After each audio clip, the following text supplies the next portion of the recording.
Hey everyone, my name is Erin Royster and I am a licensed realtor in Georgia. Welcome back to my channel. Today we're breaking down a complete step-by-step guide to buying a house in 2025. So if you're a first-time homebuyer, I'll be sharing tips and advice along the way to make this journey go a lot smoother. So let's get right into the video.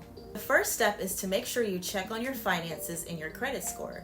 You can start by creating a budget that actually reflects your current lifestyle so that this can help you see how much house that you can actually afford while leaving room for savings and emergencies. Make sure to check your credit report for any errors and take steps to improve it if needed. You can of course use some free online tools to monitor your credit score, but by paying off high interest debts, making payments on time, and keeping your credit card balances low can all help boost your score. The next step is to actually save for down payment and closing costs. Many people think that they need like 20%, but there are many programs for first-time homebuyers that require as little as 3%. Also, you can look into some assistance programs in your area, as they often can help with these down payments or actually provide you with tax credits. And I have a video on some down payment assistance programs if you want to take a look at that.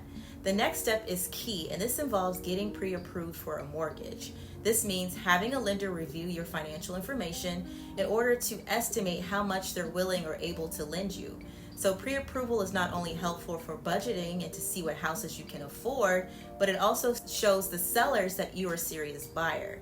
So make sure to shop around with different lenders so that you can find the best interest rates and terms. Because even a small difference in an interest rate can turn out to save you thousands of dollars over the life of your loan. You'll also want to make sure to avoid big financial changes. Things like taking on a new debt or changing jobs until after closing is completed, because these changes could impact your mortgage approval. Step 4 is to define your home preferences and to make sure that you set a budget. Now, I want you to think about what you want in a home. Write down a list of some must-have things that you absolutely want, like the number of bedrooms or the nice things that you like to have, such as a big backyard, because knowing your priorities will help keep you focused during the search. And it will also make sure to think about your future plans. Are you planning to expand your family one day or work from home eventually? So make sure that your home will suit your needs, not just now, but even maybe 5 or 10 years down the line. The next step is to find an experienced real estate agent. So a good agent can help you find the best deals, avoid any potential pitfalls, and even handle very complex negotiations. Make sure to ask family or friends for a recommendation, or even look online for reviews. Make sure you choose an agent familiar with the neighborhoods that you're interested in and someone who communicates well with you. Step 6 is starting the house hunt. House hunting is exciting, but it can also be a little overwhelming. You can visit open houses and tour different properties, and if possible, make sure that you take photos and videos when you go so that you can review them later. Also, an important tip is to not just look at the house, you want to make sure to check out the neighborhood as well. So you may even want to drive around at different times of the day to see what it's like. You can also look for nearby amenities like grocery stores, parks, and schools. And also make sure to take notes on each property, because after you start to see a few, it can all kind of run together and it can be hard to remember the details. And also a pros and cons list can be helpful as well. So once you find a house that you love, it's time to make an offer. This is where your agent will help you determine a competitive but a fair price based on the comparable home sales in that area.